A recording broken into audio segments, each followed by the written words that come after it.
닥쳐! 감히 누구한테 대드는 거야? 이 고집불통 같은 여편네. 내가 뭔데 감히 내 말을 안 들어? 어디서 말대꾸를 하는 거야? 추석날 오랜만에 찾은 부모님의 성묘를 마친 후에 산비탈에서 남편에게 발길질 당해 굴러떨어진 정숙 씨. 대체 무슨 일이 있었던 걸까요? 모든 진실을 드러낸 그날의 충격적인 이야기 지금 시작합니다. 이야기를 시작하기 전 구독과 좋아요는 큰 응원이 됩니다. 공감 댓글로 함께 해주세요. 서울 근교의 한적한 주택가. 이른 아침부터 김정숙의 반찬 가게에서는 구수한 된장찌개 냄새가 풍겨 나옵니다. 65의 나이에도 여전히 정정한 손놀림으로 물을 썰고 파를 다듬고 고추장을 담그는 정숙의 모습은 세월의 연륜이 묻어나는 장인의 손길 같았습니다. 정숙이네 반찬은 정말 끝내줘요. 우리 남편이 다른 반찬은 안 먹어도 여기 김치는 꼭 찾는다니까요. 단골 손님의 칭찬에 정숙은 환하게 웃으며 덤으로 깍두기 한 봉지를 더 얹어줍니다. 이렇게 손님들과 정을 나누는 시간이 정숙에게는 하루 중 가장 행복한 순간이었습니다. 가게 한쪽 벽에는 동네 신문에 실린 기사가 액자에 담겨 걸려 있었습니다. 손맛으로 이웃을 사로잡은 정숙이네 반찬 가게라는 제목이 보였습니다. 하지만 가게 문을 닫고 집으로 돌아가는 정숙의 발걸음은 점점 무거워집니다. 집 앞 골목에 들어서면서부터 그녀의 어깨가 움츠러들기 시작했습니다. 현관문을 여는 순간 거실에서 들려오는 남편 박성호의 목소리가 귓전을 때렸습니다. 또 늦게 들어와? 밥은 했어, 안 했어? 지금 하면 돼요. 69의 성호는 겉으로 보기에는 점잖은 은퇴교사였습니다. 동네 사람들 앞에서는 유식한 말투로 세상 돌아가는 이야기를 논하고 후배 교사들에게는 인생 선배로서 조언을 아끼지 않는 어른이었습니다. 하지만 집안에서의 성호는 전혀 다른 사람이었습니다. 국은 왜 이렇게 싱거워? 당신 혀가 망가진 거 아니야? 너무 짜게 먹으면 안 좋아요. 정숙은 묵묵히 국그릇을 들고 부엌으로 향했습니다. 40년을 함께 산 세월 동안 이런 말들이 얼마나 많았는지 이제는 세어볼 수도 없었습니다. 처음에는 화도 나고 서러워서 눈물도 흘렸지만 어느새 그것마저 익숙해진 자신이 서글플 뿐이었습니다. 저녁을 먹는 동안에도 성호의 잔소리는 계속됩니다. 아들 집에 또 돈 보냈다며? 당신이 벌어서 당신 맘대로 쓴다지만 그렇게 자꾸 주면 애들이 버릇 없어져. 스스로 벌어 쓸 생각을 안 한다고. 정숙은 대답 대신 고개만 끄덕였습니다. 며칠 전 아들 진우에게 보낸 100만 원이 성호의 심기를 건드린 모양이었습니다. 하지만 정숙에게 아들은 그 무엇과도 바꿀 수 없는 소중한 존재였습니다. 늦은 나이에 얻은 아들이기에 더욱 애틋했고 그 아들이 힘들어한다는데 어미로서 가만히 있을 수 없었습니다. 며칠 뒤 추석을 앞두고 아들 내외가 집에 들렀습니다. 40의 진우는 여전히 어머니 앞에서 어린아이처럼 굴었습니다. 엄마, 명절 음식 준비하시느라 힘드시죠?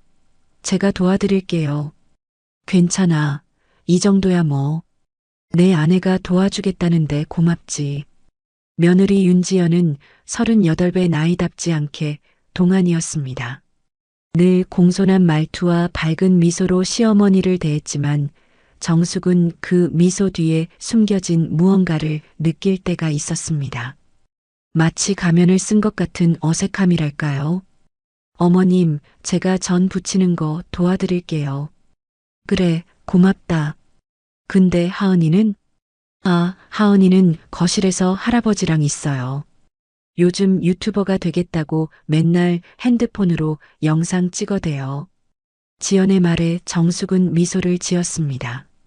11살 손녀 하은이는 정숙의 삶에서 가장 큰 위로였습니다. 학교에서 상을 받으면 제일 먼저 달려와 자랑하고 할머니가 만든 음식을 먹으며 세상에서 제일 맛있어요. 라고 외치는 아이였습니다.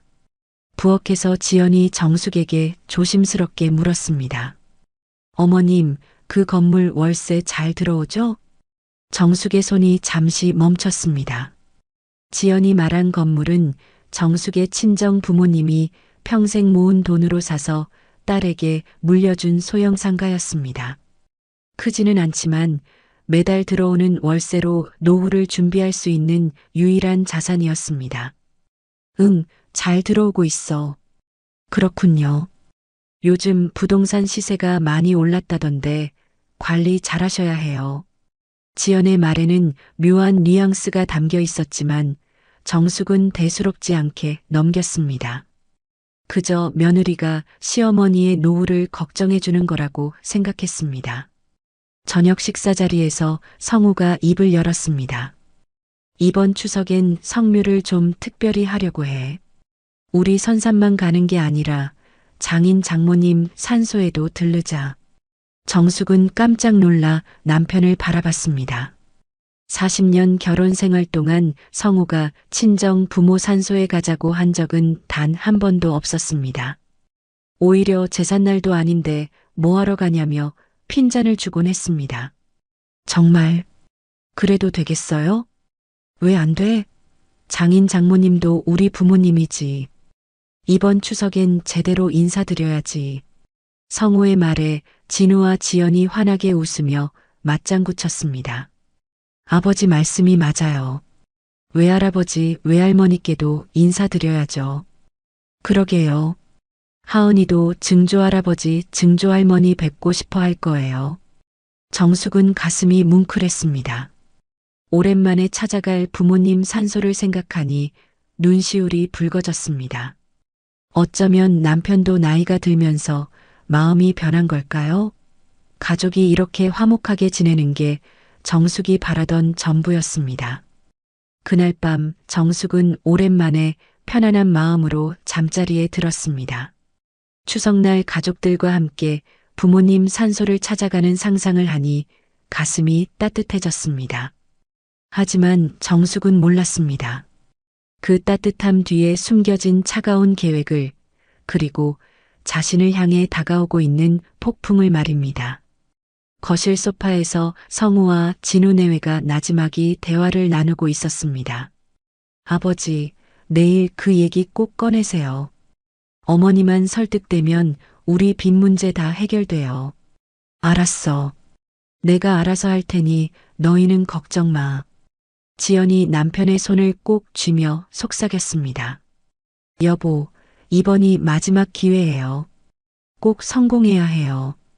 그들의 대화를 복도 모퉁이에서 들은 하은이는 고개를 갸우뚱했습니다. 무슨 얘기인지 정확히는 모르겠지만 왠지 할머니와 관련된 이야기 같았습니다. 하은이는 핸드폰을 꺼내 영상 녹화 버튼을 눌렀습니다. 유튜버가 되려면 연습이 필요하니까요. 추석 전날 밤 정숙은 부모님 산소에 가져갈 꽃을 정성스럽게 준비했습니다. 국화꽃과 백합꽃을 한 알을 안고 향기를 맡으며 중얼거렸습니다. 아버지, 어머니, 내일 뵙겠습니다. 많이 보고 싶었어요. 창밖으로 보이는 달은 유난히 밝았지만 어딘가 쓸쓸해 보였습니다. 마치 다가올 일을 예감이라도 하듯이 말입니다. 추석 당일 아침, 하늘은 유난히 맑았습니다. 정숙은 새벽부터 일어나 제사상에 올릴 음식을 정성스럽게 준비했습니다. 전을 부치고 나물을 무치고 과일을 깎는 손길 하나하나에 정성이 담겼습니다. 어머님, 제가 도와드릴게요. 지연이 부엌으로 들어오며 앞치마를 둘렀습니다. 정숙은 며느리의 손을 꼭 잡았습니다. 고맙다, 지연아. 내가 있으니까 정말 든든해. 당연한 거죠. 저도 이제 이 집 며느리인데요. 지연의 미소는 여전히 밝았지만 그 눈빛 어딘가에는 묘한 긴장감이 서려 있었습니다. 정숙은 그것을 눈치채지 못한 채 기쁜 마음으로 음식을 준비했습니다. 오전 10시 일가족은 차에 올라탔습니다. 진우가 운전대를 잡았고 조수석에는 성우가, 뒷좌석에는 정숙과 지연 그리고 하은이가 나란히 앉았습니다.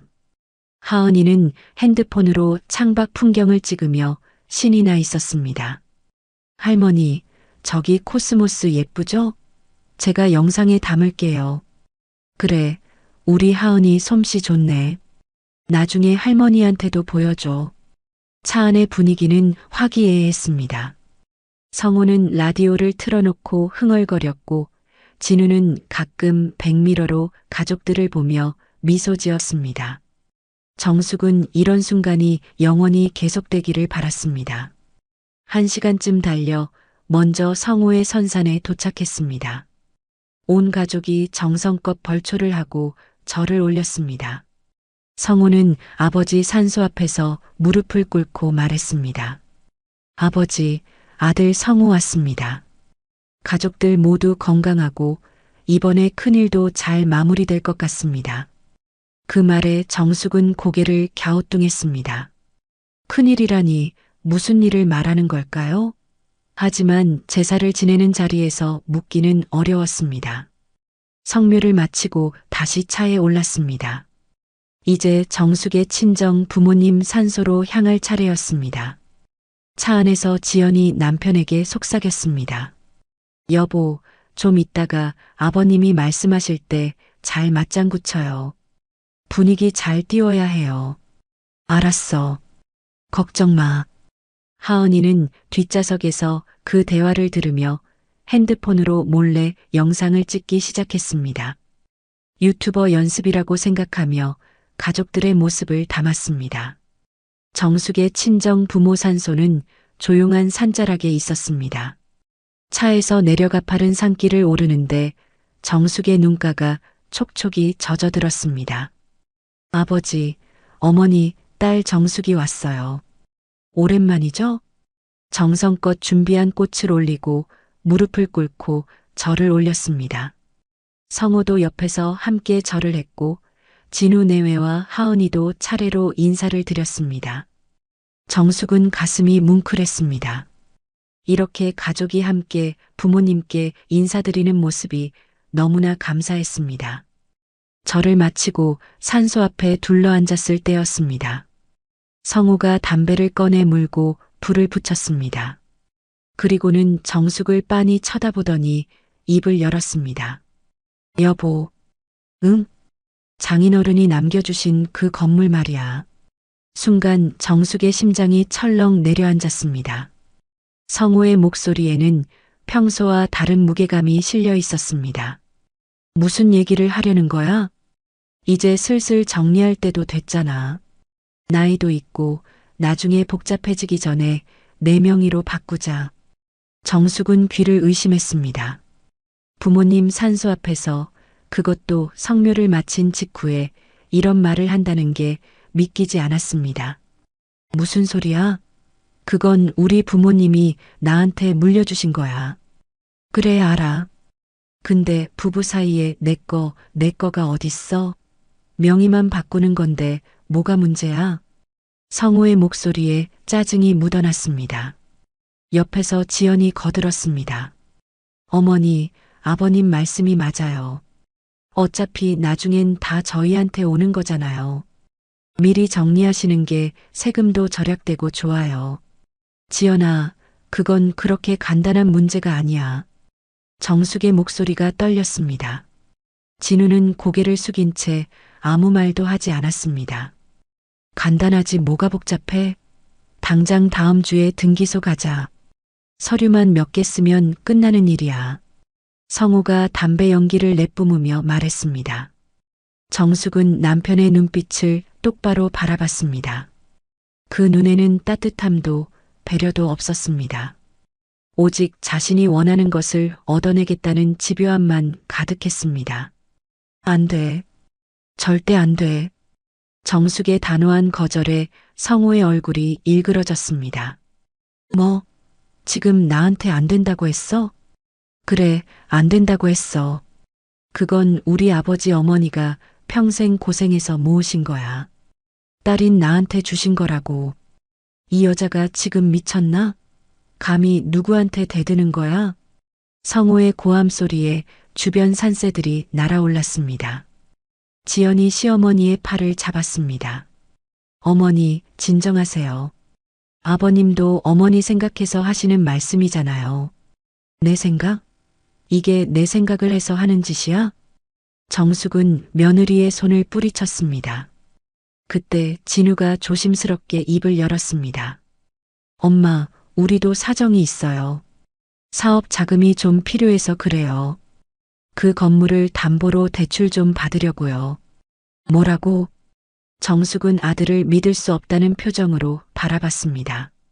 너희들 처음부터 계획한 거였구나. 생전 안 오던 여기 산소에 온 것도 다 이것 때문이었어? 성우가 비웃듯 말했습니다. 뭘 이제 알았어? 그래, 맞아. 장인 산소 온 것도 다 이것 때문이야. 분위기 좋을 때 얘기하면 내가 쉽게 승낙할 줄 알았지. 당신이 어떻게? 정숙의 목소리가 울먹였습니다.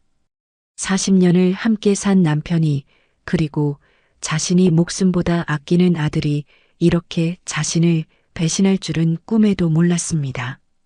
평생 당신한테 맞춰 살았어. 하지만 이건 아니야. 절대 안 돼. 정숙이 단호하게 말하자 성우는 갑자기 벌떡 일어섰습니다. 이 고집불통 같은 년, 내가 뭔데 감히 내 말을 안 들어? 여보, 진정해. 사람들이 봐. 지연이 황급히 성우를 말렸지만 이미 분노로 이성을 잃은 성우는 정숙에게 다가갔습니다. 당장 도장 찍겠다고 해. 안 그러면 뭐? 날 어떻게 하겠다는 거야? 정숙도 맞서 소리쳤습니다. 평생 참고 살았던 분노가 폭발하는 순간이었습니다. 바로 그때였습니다. 성우의 발이 정숙의 옆구리를 향해 날아왔습니다. 순식간에 일어난 일이었습니다. 발길질을 당한 정숙은 중심을 잃고 비탈길 아래로 굴러떨어지기 시작했습니다. 엄마, 어머니, 진우와 지연의 비명이 산을 울렸습니다. 하은이는 그 모든 장면을 핸드폰 화면으로 보고 있었습니다. 떨리는 손으로 영상을 찍던 핸드폰이 바닥에 떨어질 뻔했지만 녹화는 멈추지 않았습니다. 정숙은 가파른 비탈을 굴러 나무에 부딪혀 멈췄습니다. 온몸이 욱신거렸고 다리에서는 극심한 통증이 느껴졌습니다. 하늘을 올려다보니 구름이 몰려오고 있었습니다. 성우는 위에서 내려다보며 소리쳤습니다. 내가 미끄러진 거야. 내가 건드린 게 아니라고. 지연이 급히 119에 전화를 걸었습니다. 진우는 비탈 아래로 내려가 어머니를 부축했습니다. 엄마, 괜찮아?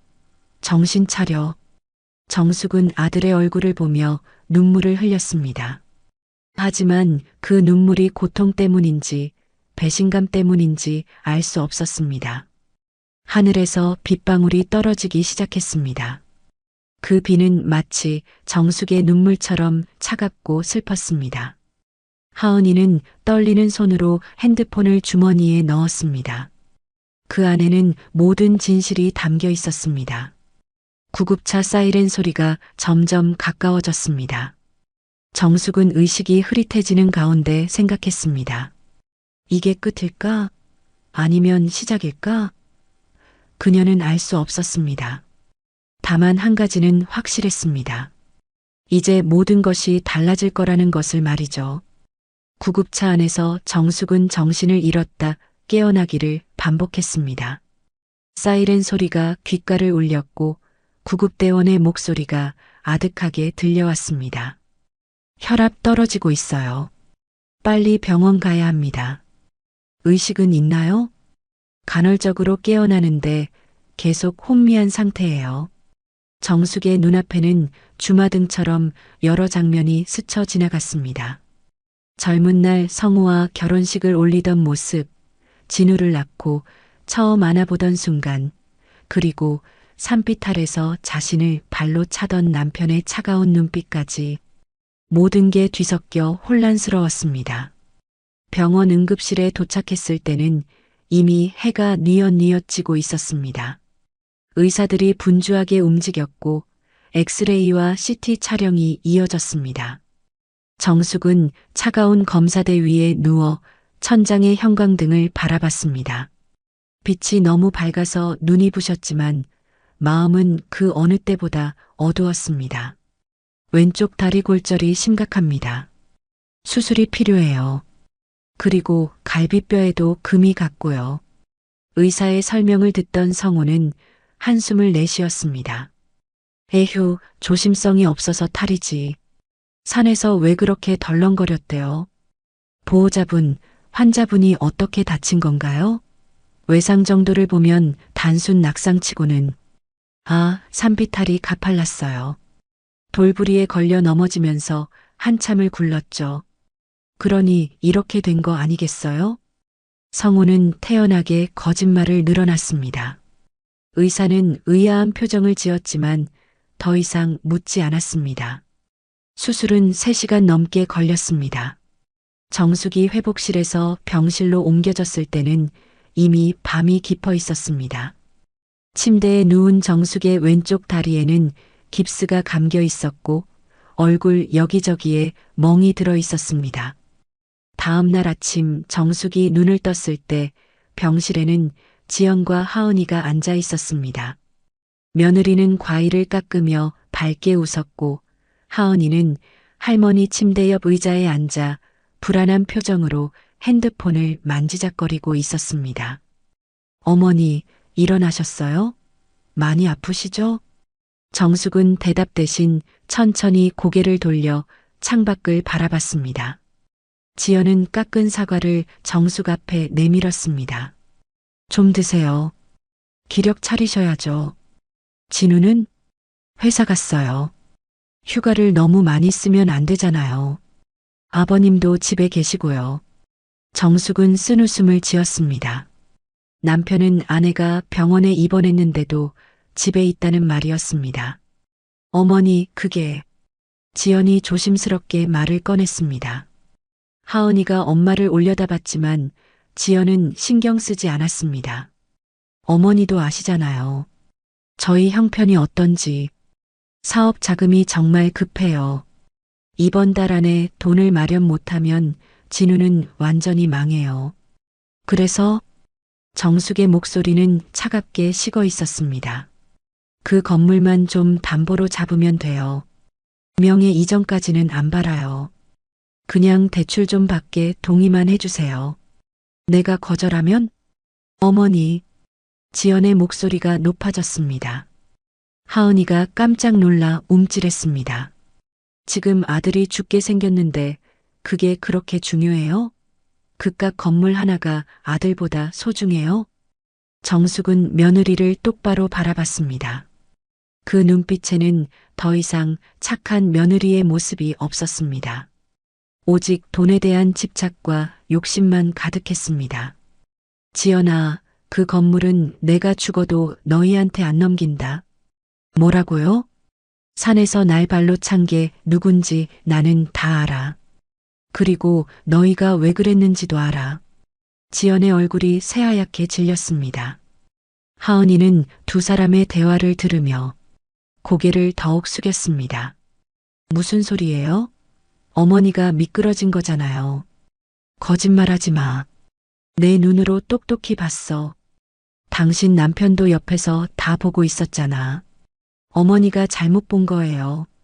충격 때문에 기억이 왜곡된 거라고요. 지연은 황급히 변명했지만 목소리는 떨리고 있었습니다. 나가줘. 당장 내 눈앞에서 사라져. 정숙이 쏘아붙이자 지연은 입술을 깨물며 일어섰습니다.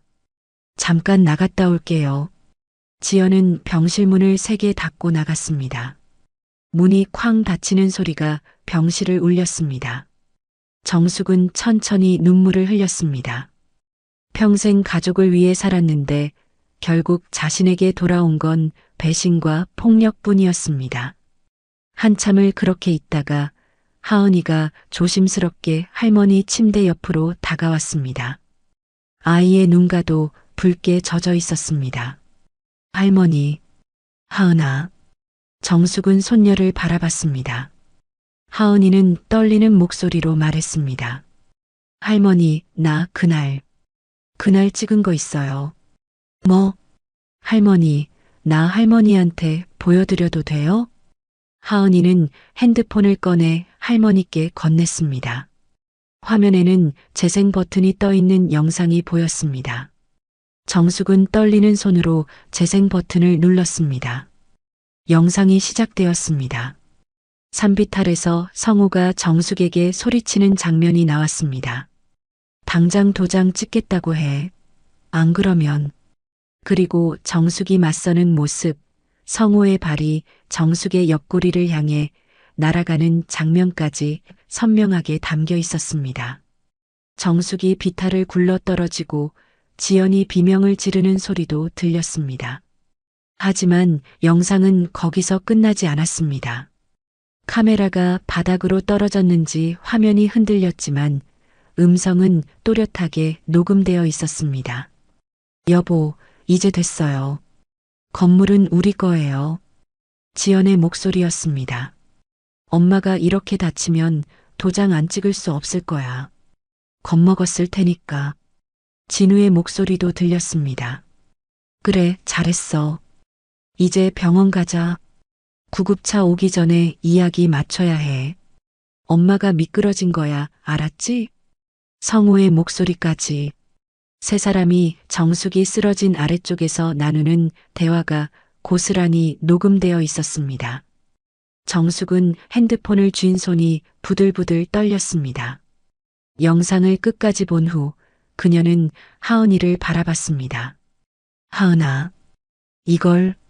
할머니, 나 이거 보고 너무 무서웠어요. 엄마 아빠가, 할아버지가 왜 이러는 거예요? 하은이는 울음을 터뜨렸습니다. 정숙은 손녀를 꼭 끌어안았습니다. 하은아, 괜찮아. 내 잘못이 아니야. 오히려 내가 용감한 거야. 엄마가 이 영상 지우래요. 할아버지도 아빠도 지우래요. 근데 나는 이건 잘못된 것 같아요. 11살 아이의 목소리에는 혼란과 두려움이 가득했습니다. 하지만 동시에 옳고 그름을 구분하는 아이의 양심이 느껴졌습니다. 하은아, 이 영상 할머니한테 보내줄 수 있어? 네, 할머니. 하은이는 고개를 끄덕이며 영상을 정숙의 핸드폰으로 전송했습니다. 정숙은 영상을 다시 한번 재생하며 확인했습니다. 모든 것이 선명했습니다. 폭행의 순간, 그리고 그 후의 전말까지 모두 담겨 있었습니다. 하은아, 고마워. 넌 정말 대단한 아이야. 할머니, 이제 어떻게 되는 거예요? 정숙은 창밖을 바라봤습니다. 하늘에는 구름이 걷히고 햇살이 비치기 시작했습니다. 할머니가 이제 제대로 싸울 거야. 더 이상 당하고만 살지 않을 거란다. 할머니, 하은아, 넌 아무 걱정하지 마. 할머니가 다 해결할게. 너는 그냥 학교 가고 친구들이랑 놀고 유튜버 꿈 키우면 돼. 정숙은 손녀의 머리를 쓰다듬었습니다. 하은이는 할머니 손을 꼭 잡았습니다. 할머니, 나중에 내가 진짜 유튜버 되면 할머니 이야기 할 거예요. 나쁜 사람들한테 당하지 않고 용감하게 싸운 할머니 이야기요. 정숙은 미소를 지었습니다. 그 미소에는 슬픔과 결의가 함께 섞여 있었습니다. 저녁 무렵 하은이가 돌아간 후 정숙은 혼자 핸드폰을 들여다봤습니다. 영상을 반복해서 보며 생각했습니다. 이것이 바로 무기였습니다. 자신을 짓밟으려 했던 사람들에게 맞서 싸울 수 있는 유일한 무기 말이죠. 밤이 깊어갔지만 정숙은 잠들지 못했습니다. 머릿속으로 계획을 세웠습니다. 내일부터 시작할 것입니다. 더 이상 참지 않을 것입니다. 이제 반격할 시간이었습니다. 침대 옆 탁자 위에 놓인 핸드폰 화면이 희미하게 빛났습니다.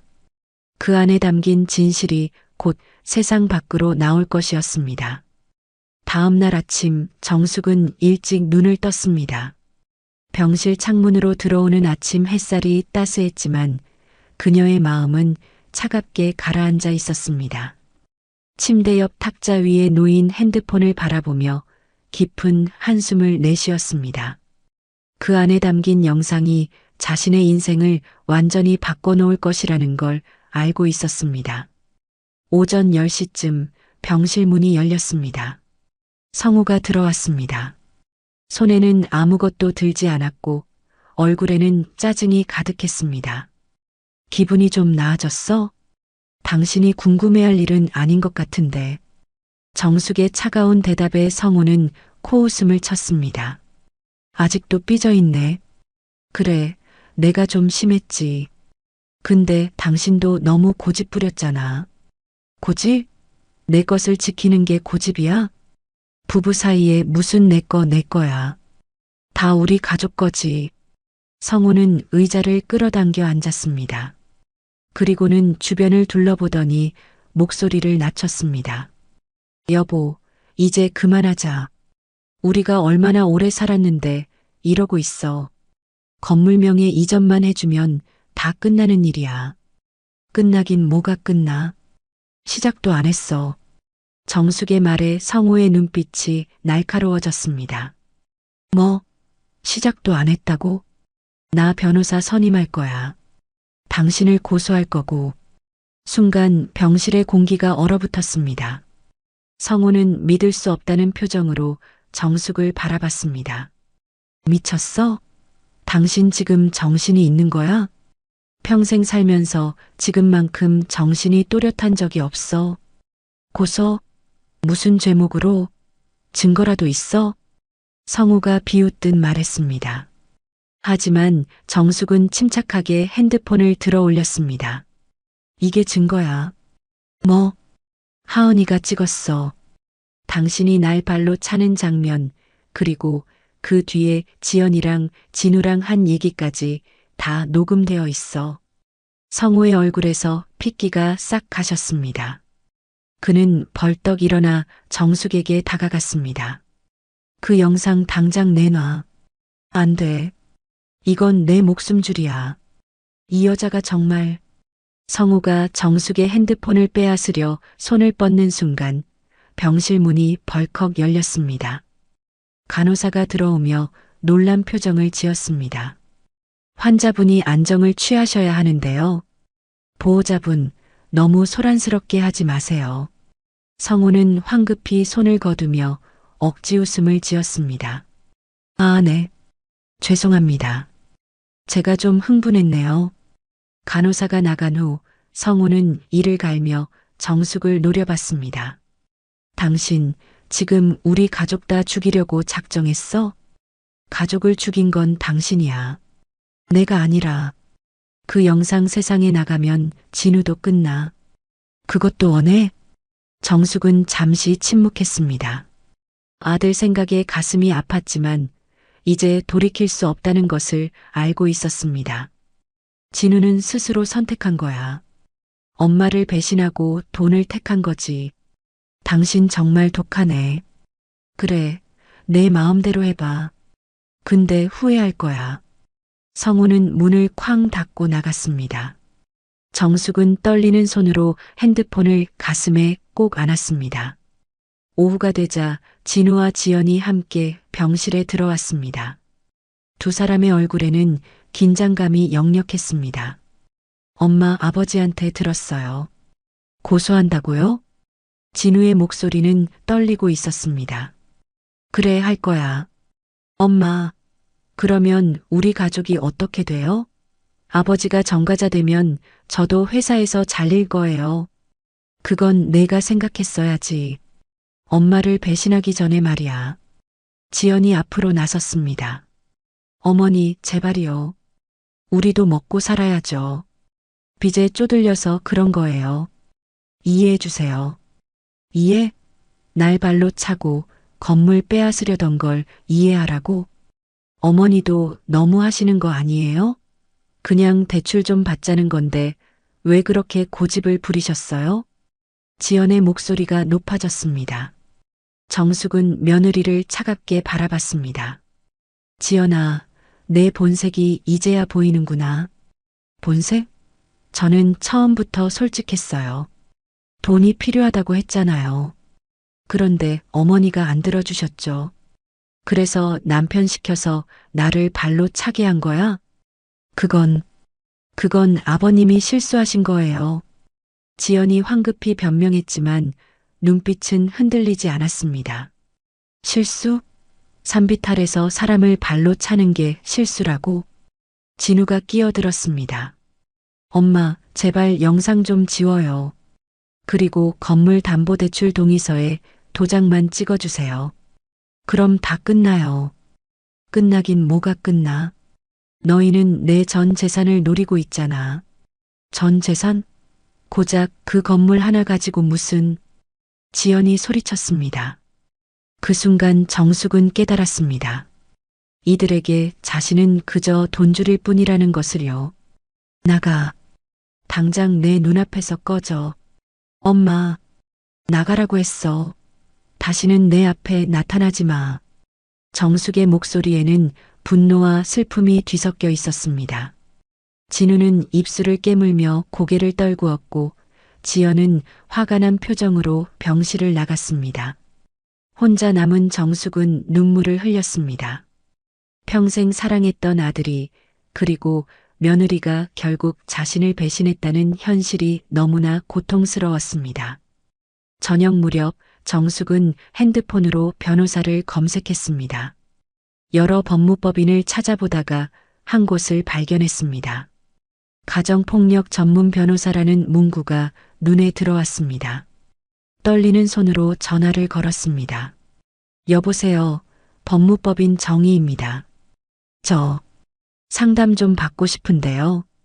어떤 사건이신가요? 남편한테 폭행당했어요. 그리고 재산을 빼앗으려고 했고요. 전화 너머로 잠시 침묵이 흘렀습니다. 증거가 있으신가요? 네, 영상이 있어요.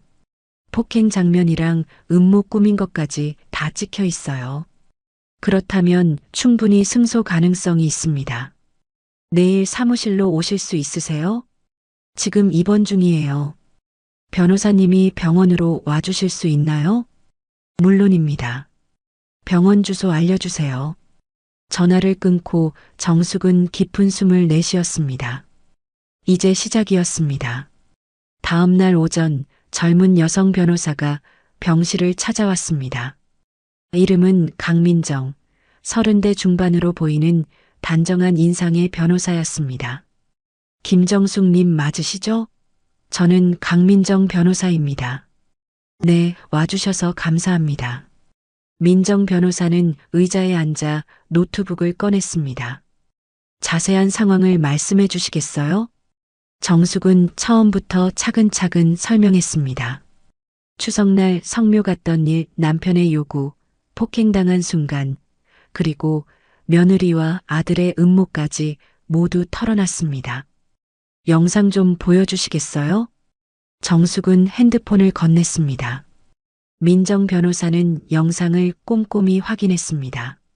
폭행 장면을 볼 때는 미간을 찌푸렸고 음모 대화를 들을 때는 고개를 저었습니다.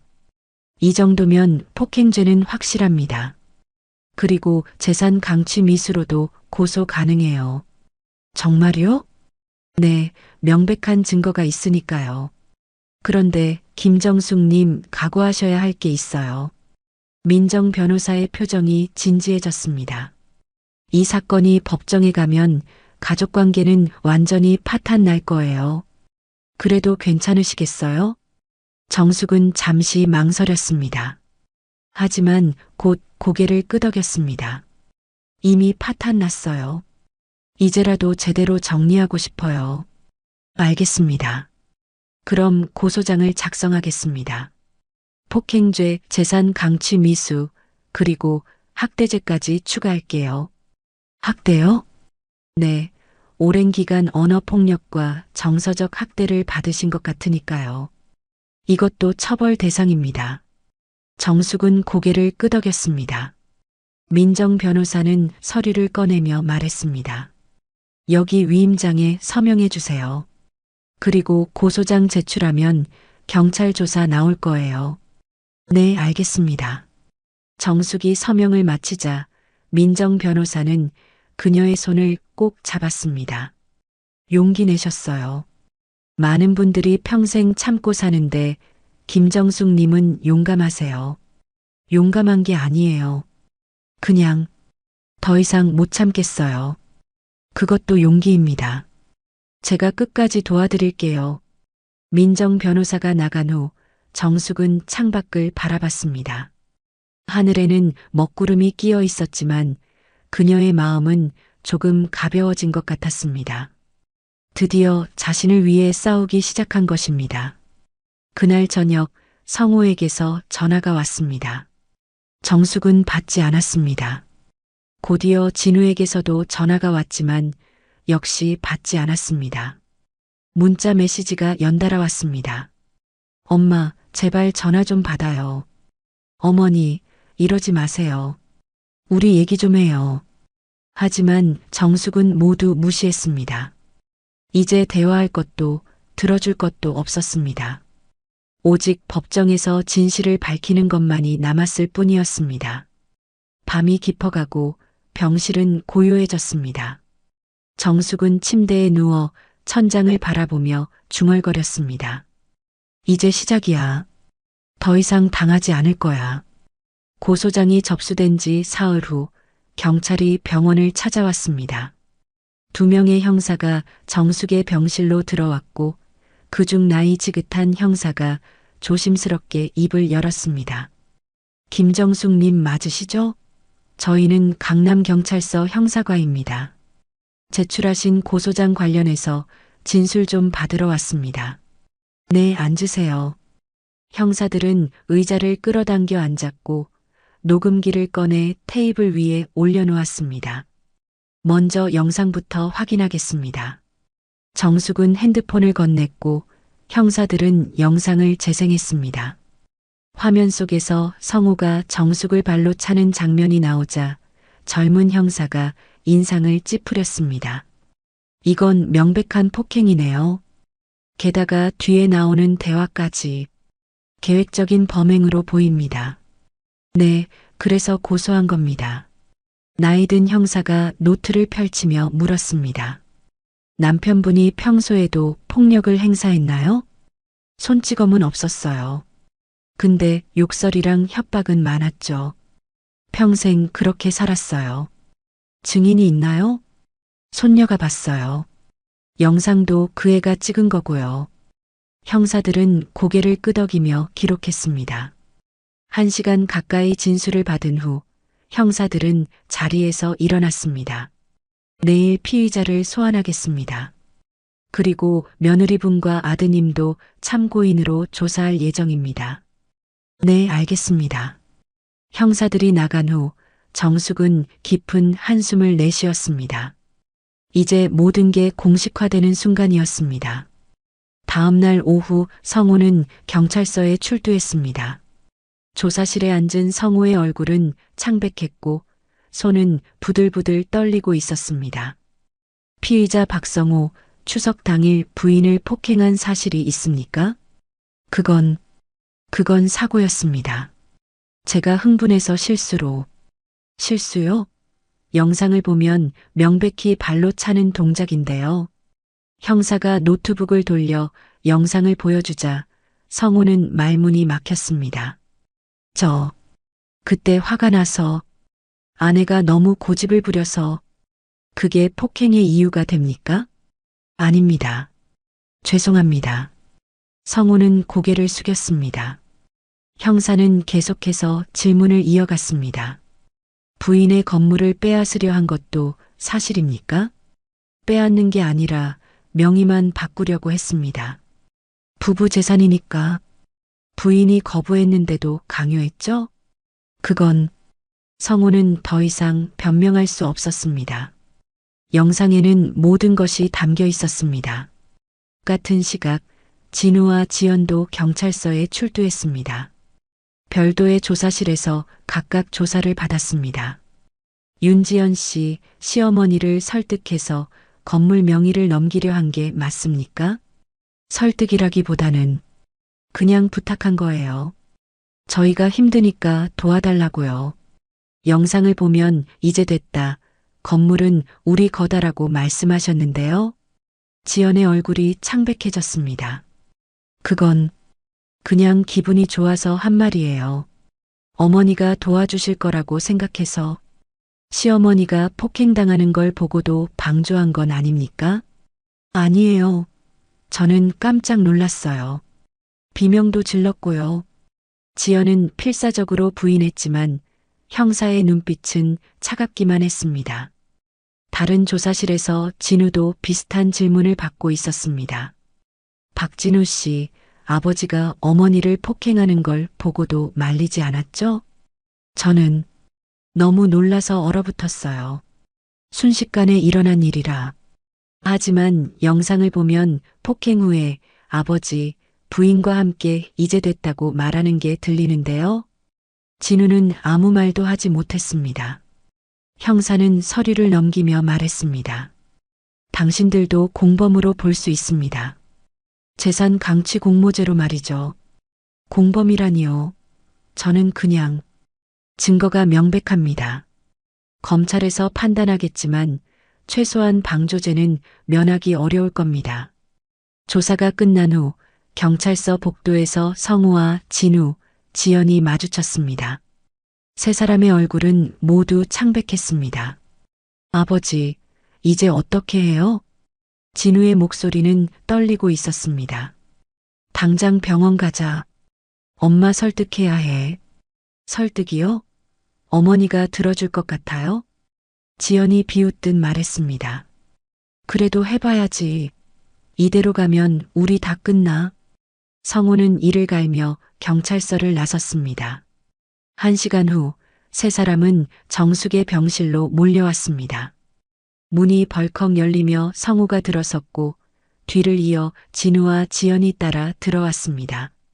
당장 고소 취하해. 성우가 소리쳤습니다. 정숙은 침착하게 그들을 바라봤습니다. 싫어.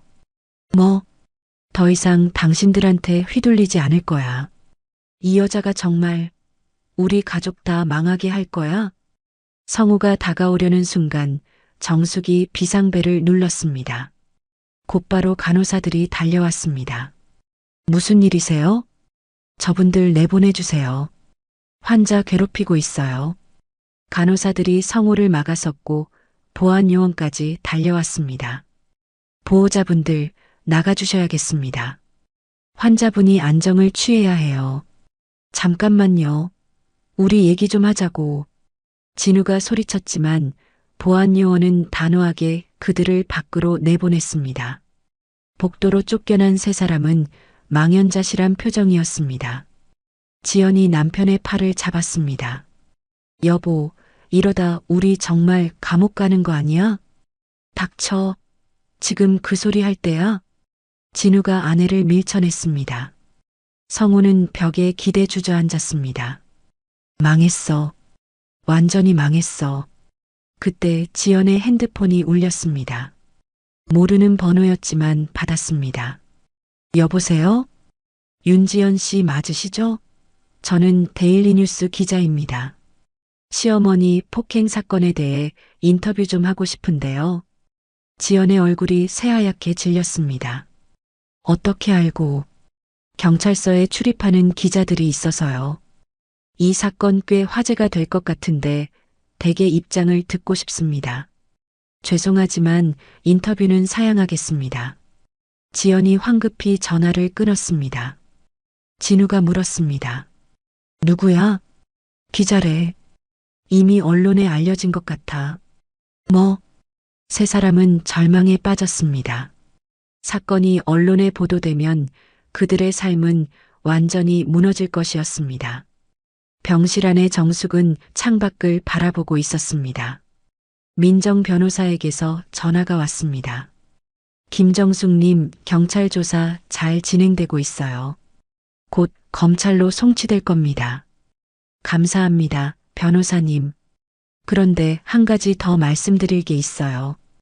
건물 명의를 안전하게 보호하려면 신탁이나 유언장 작성을 하시는 게 좋겠어요. 신탁이요? 네, 만약의 경우를 대비해서요. 가족들이 다른 방법으로 재산을 노릴 수도 있으니까요. 알겠습니다. 어떻게 하면 되죠? 제가 신탁 전문 변호사 연결해 드릴게요. 그분이 안전하게 처리해 주실 겁니다. 전화를 끊고 정숙은 깊이 생각했습니다. 건물을 지키는 것도 중요하지만 그것을 어떻게 쓸 것인가도 중요했습니다. 다음 날 정숙은 퇴원했습니다. 목발을 짚고 병원 문을 나서는 그녀의 모습은 지쳐 보였지만 눈빛만은 또렷했습니다. 택시를 타고 집으로 가는 길 정숙은 운전기사에게 물었습니다. 기사님, 혹시 은행 들렀다 가도 될까요? 네, 어디로 가시겠어요? 시내 중심가에 있는 신한은행이요. 은행에 도착한 정숙은 창구로 갔습니다. 직원에게 건물 등기부등본을 보여주며 말했습니다. 이 부동산 관련해서 모든 권리를 동결하고 싶어요. 제 동의 없이는 아무도 손댈 수 없게요. 신탁 업무 말씀하시는 건가요? 네, 맞아요. 은행 직원은 서류를 꺼내며 설명했습니다. 신탁 설정하시면 소유권은 그대로지만 처분이나 담보 설정은 신탁기관 동의 없이 불가능합니다. 그럼 남편이나 아들도 못 건드리는 거죠? 네, 본인만 처분할 수 있습니다. 정숙은 망설임 없이 서류에 서명했습니다. 이제 그 누구도 자신의 재산을 건드릴 수 없었습니다. 은행 업무를 마치고 나오는데 진우에게서 전화가 왔습니다. 정숙은 받지 않았습니다. 곧이어 문자가 왔습니다. 엄마, 제발 전화 좀 받아요. 우리 얘기 좀 합시다. 하지만 정숙은 그 문자를 읽고도 답장하지 않았습니다. 더 이상 할 말이 없었습니다. 집에 도착한 정숙은 텅 빈 거실을 바라봤습니다. 성우는 집에 없었고 정정만이 감돌았습니다. 정숙은 소파에 앉아 눈을 감았습니다. 이제 시작이야. 진짜 싸움은 이제부터야. 그녀는 핸드폰을 꺼내 민정 변호사에게 문자를 보냈습니다. 변호사님, 건물 신탁 완료했습니다. 다음 단계 알려주세요. 곧 답장이 왔습니다. 잘하셨어요. 이제 본격적으로 법정 싸움 준비하겠습니다. 정숙은 미소를 지었습니다. 차갑고 단호한 미소였습니다. 평생 참고 살았지만 이제는 달랐습니다. 이제는 자신을 위해 싸울 것입니다. 일주일 후 검찰에서 기소장이 날아왔습니다.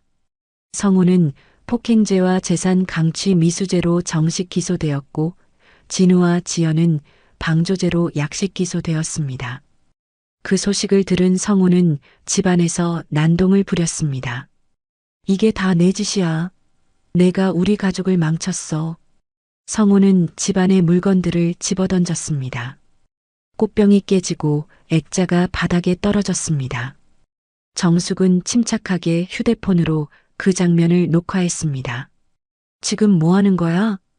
증거 확보하는 거야. 당신이 얼마나 폭력적인 사람인지 법정에서 보여줄 거니까. 이 여자가 정말. 성우가 정숙에게 다가오려는 순간 정숙이 큰 소리로 외쳤습니다. 한 발짝만 더 다가오면 바로 경찰 불러. 당신 지금 기소된 상태잖아. 또 폭행하면 구속이야. 성우는 주먹을 부들부들 떨며 멈춰 섰습니다. 정숙의 말이 맞았습니다. 지금 또 사건을 일으키면 즉시 구속될 것이었습니다. 두고 봐. 법정에서 내가 이긴다. 넌 나한테 평생 빌부터 살았잖아. 그것도 다 증명할 거야. 해봐. 나도 준비 다 했어. 성우는 이를 갈며 집을 나갔습니다. 문이 쾅 닫히는 소리가 집안을 울렸습니다. 혼자 남은 정숙은 소파에 주저앉았습니다. 온몸이 떨렸지만 눈물은 나오지 않았습니다. 이미 눈물도 마른 것 같았습니다. 다음 날 정숙은 민정 변호사를 만났습니다. 중요한 결정을 내리기 위해서였습니다. 변호사님, 건물을 매각하려고 해요. 민정 변호사는 깜짝 놀라 정숙을 바라봤습니다. 매각요? 그 건물은 김정숙님의 유일한 노후 자산인데요. 알아요. 근데 이제 그 건물을 보면 그날 일이 생각나요. 산비탈에서 굴러떨어진 일, 가족들의 배신. 다 그 건물 때문이었잖아요.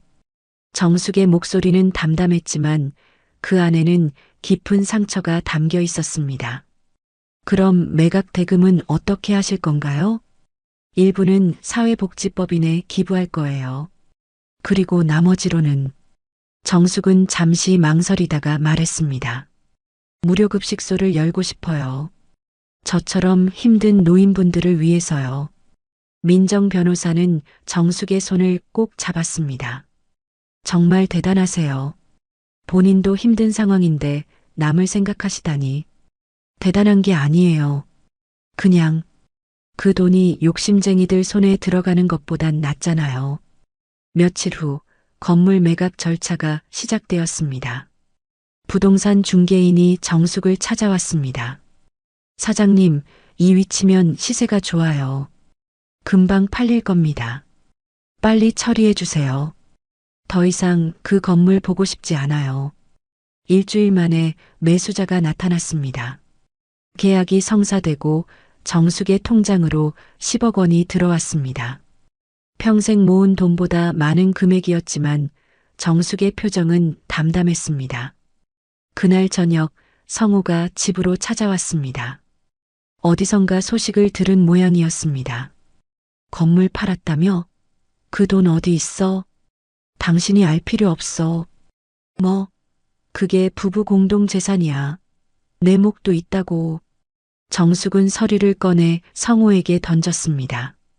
여기 이혼 조정 신청서야. 이미 법원에 제출했어. 성호의 얼굴이 새하얗게 질렸습니다. 이혼? 그래. 더 이상 당신이랑 못 살아. 재산 분할? 당신이 나를 폭행하고 재산 빼앗으려 했는데 무슨 재산 분할이야? 미쳤어? 우리 나이에 이혼을 해? 나이가 뭐가 중요해? 남은 인생이라도 당신 없이 살고 싶어. 성호는 분노에 떨었지만 정숙에게 손을 댈 수 없었습니다. 이미 폭행죄로 기소된 상태였으니까요. 그럼 그 돈은 어디다 쓸 건데? 기부할 거야. 사회복지법인이랑 무료급식소 여는 데 쓸 거야. 뭐? 기부? 우리 아들도 있는데 남한테 다 준다고? 정숙은 차갑게 웃었습니다. 우리 아들? 산에서 나를 발로 차는 걸 보고도 이제 됐다고 한 그 아들 말이야? 성우는 할 말을 잃었습니다. 정숙은 계속 말했습니다. 내 돈으로 내가 하고 싶은 일 하는 거야. 당신들은 이미 자격 없어. 다음 날 정숙은 아들이 사는 집을 찾아갔습니다. 마지막으로 할 말이 있었습니다. 현관문을 열고 들어서자 진우와 지연이 소파에 앉아 있었습니다. 엄마, 진우야, 너한테 할 말이 있어서 왔어. 진우는 불안한 표정으로 어머니를 바라봤습니다. 건물 팔았다는 소문 들었어요. 그 돈은 너희한테 한 푼도 안 가. 지연이 벌떡 일어났습니다. 뭐라고요? 그럼 어디다 쓰시게요? 기부하고 무료급식소 열 거야. 기부요? 어머니, 정신 차리세요. 저희도 있잖아요. 너희는 이미 자격 없어. 산에서 내 피 보면서 건물 탐낸 사람들한테 무슨 자격이 있어? 진우가 무릎을 꿇었습니다. 엄마, 제발. 우리 좀 살려줘. 나 지금 빚쟁이들한테 시달리고 있어. 그건 내가 해결할 문제야. 엄마 재산으로 갚으려고 생각하지 마. 엄마, 난 진짜 죽을 것 같아. 정숙은 아들을 내려다봤습니다. 한때는 세상에서 가장 사랑했던 아들이었습니다. 진우야, 넌 이미 선택했어. 엄마보다 돈을 택했잖아. 그 결과는 내가 감당해야지. 엄마. 정숙은 더 이상 듣지 않고 집을 나섰습니다. 뒤에서 지연의 목소리가 들렸습니다. 어머니, 이러시면 안 돼요. 그 돈은 우리 거예요. 하지만 정숙은 돌아보지 않았습니다. 며칠 후 정숙은 시내 한복판에 있는 빈 상가를 계약했습니다. 무료 급식소로 쓸 공간이었습니다. 인테리어 업체와 상담하고 주방 기구를 주문했습니다. 사장님, 여기서 무슨 사업 하실 건가요? 무료 급식소예요. 혼자 사시는 어르신들 식사 대접하려고요. 아, 봉사하시는 거군요. 대단하시네요. 일주일 만에 급식소가 완성되었습니다.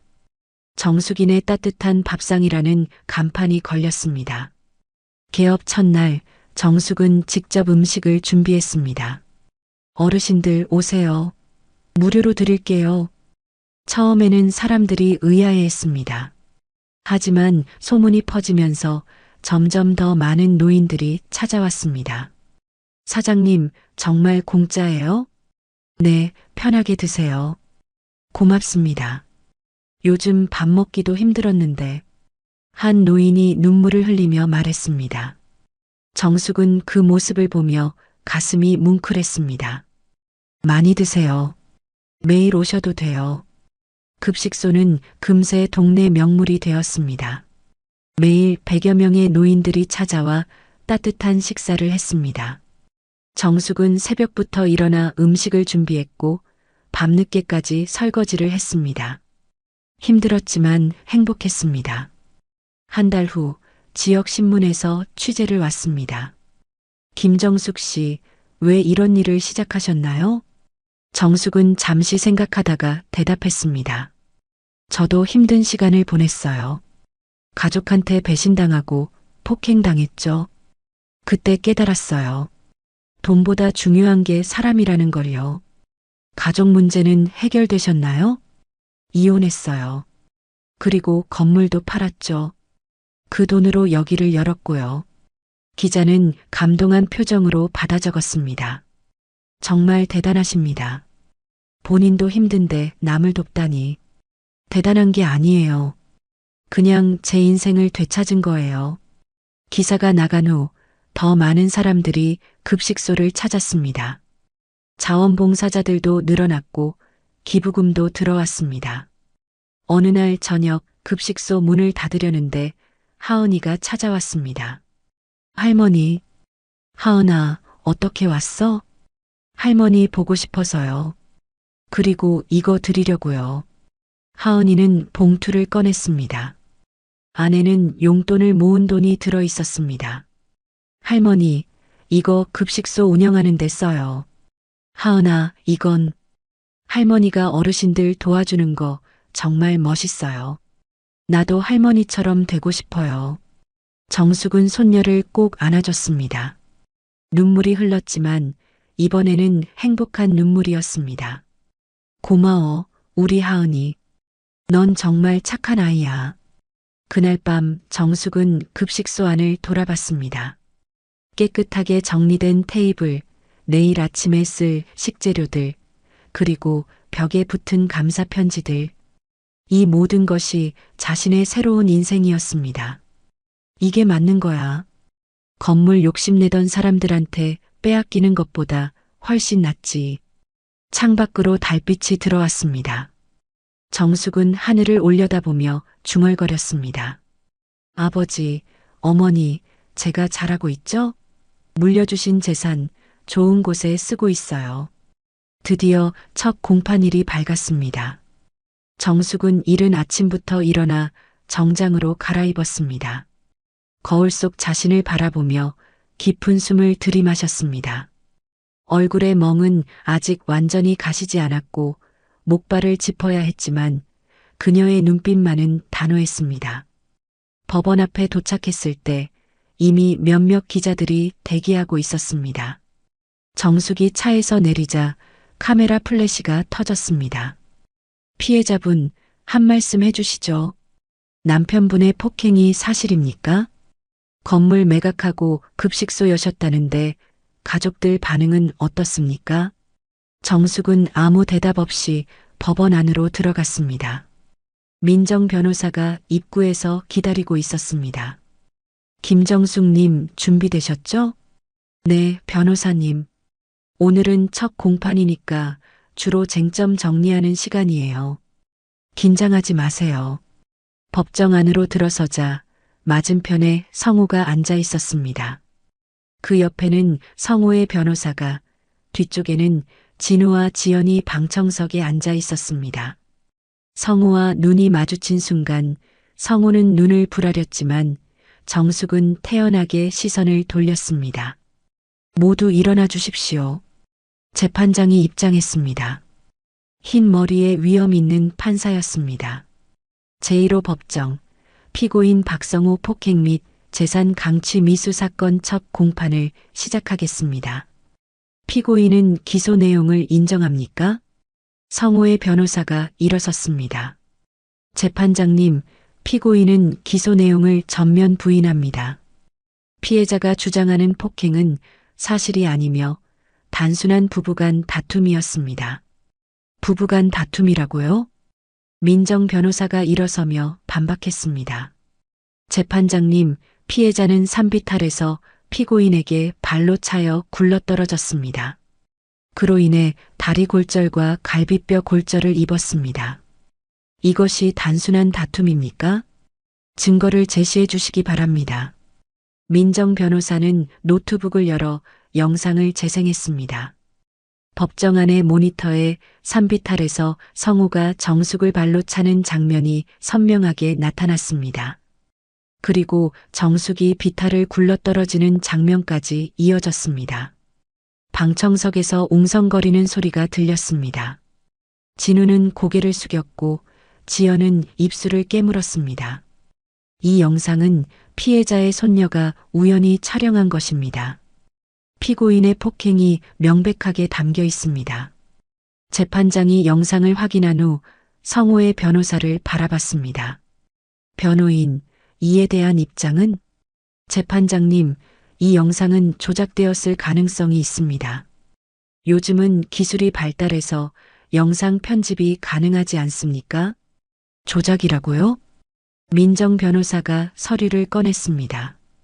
재판장님, 저희는 이미 국과수에 영상 감정을 의뢰했습니다. 결과는 원본이며 조작되지 않았다는 결론입니다. 감정 결과서가 제출되자 성호의 변호사는 말문이 막혔습니다. 재판장이 성호를 향해 물었습니다. 피고인, 이 영상 속 인물이 당신 맞습니까? 성호는 잠시 망설이다가 대답했습니다. 맞습니다. 하지만 제 의도는 아니었습니다. 그냥 화가 나서 실수로 사람을 발로 찹니까?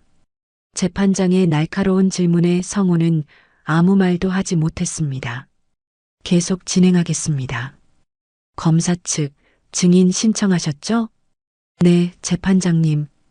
피해자 김정숙을 증인으로 신청합니다. 정숙이 증인석으로 걸어갔습니다. 목발을 짚고 천천히 걷는 그녀의 모습에 법정 안이 조용해졌습니다. 선서를 마친 정숙은 증인석에 앉았습니다. 민정 변호사가 질문을 시작했습니다. 증인, 피고인과 결혼한 지 얼마나 되셨습니까? 40년입니다. 그동안 피고인에게 폭행을 당한 적이 있습니까? 손찌검은 이번이 처음입니다. 하지만 욕설과 협박은 수없이 많았습니다. 구체적으로 말씀해 주시겠습니까? 정숙은 깊은 숨을 들이마셨습니다. 밥이 맛없다고 그릇을 집어던지거나 집안일을 제대로 안 한다고 소리 지르는 건 일상이었습니다. 친구 만나는 것도 허락제였고 제 돈을 쓰는 것도 간섭했습니다. 그런데도 참고 사신 겁니까? 네, 가족이니까요. 아들 때문에라도 참아야 한다고 생각했습니다. 그런 증인이 왜 이번에는 고소를 결심하셨습니까? 정숙은 성호를 똑바로 바라봤습니다. 제 재산을 빼앗으려고 저를 폭행했기 때문입니다. 그리고 아들과 며느리까지 가담했다는 걸 알았습니다. 방청석에서 진우가 고개를 들었습니다. 정숙과 눈이 마주쳤지만 정숙은 시선을 거두지 않았습니다. 증인, 그 재산이라는 게 무엇입니까? 제 친정 부모님이 평생 모아서 저한테 물려주신 상가 건물입니다. 피고인은 그 건물을 자기 명의로 바꾸라고 강요했고 제가 거절하자 폭행했습니다. 그 건물은 지금 어떻게 되었나요? 매각했습니다. 방청석이 술렁거렸습니다. 성우의 얼굴이 붉어졌습니다. 매각 대금은 어디에 쓰셨습니까? 일부는 사회복지법인에 기부했고 나머지는 무료급식소를 여는 데 썼습니다. 왜 그런 결정을 하셨습니까? 정숙의 목소리가 떨렸습니다. 그 건물 때문에 저는 산에서 굴러떨어졌고 가족한테 배신당했습니다. 그 건물을 보면 그날의 고통이 생각나더라고요. 차라리 팔아서 정말 필요한 사람들에게 쓰고 싶었습니다. 피고인과 가족들은 뭐라고 하던가요? 미쳤다고 했죠. 자기들 재산을 남한테 다 준다고요. 정숙의 대답에 방청석에서 지연이 벌떡 일어났습니다. 어머니, 그건 우리 것이었잖아요. 방청인, 조용히 하십시오. 재판장의 경고에 지연은 주저앉았습니다. 정숙은 며느리를 차갑게 바라봤습니다. 영상에서 들리는 대화도 설명해 주시겠습니까? 피고인이 저를 폭행한 후 아들과 며느리가 이제 됐다. 건물은 우리 거다라고 말하는 게 녹음되어 있습니다. 처음부터 계획된 일이었다는 증거입니다. 재판장이 성우를 향해 물었습니다. 피고인, 증인의 진술에 반박할 내용이 있습니까? 성우의 변호사가 일어섰습니다. 재판장님, 건물 매각은 피해자가 임의로 한 것입니다. 피고인과 상의도 없이요. 그게 문제입니까? 민정 변호사가 반박했습니다. 그 건물은 피해자의 친정 부모가 물려준 고유 재산입니다. 피고인과는 무관합니다. 성우가 벌떡 일어났습니다. 재판장님, 그래도 부부 재산이잖아요. 내 동의 없이 팔면 안 되는 거 아닙니까? 피고인, 조용히 하십시오. 재판장의 경고에도 성우는 계속 소리쳤습니다. 그 여자가 우리 가족 재산을 다 날렸어요. 10억을 남한테 퍼줬다고요.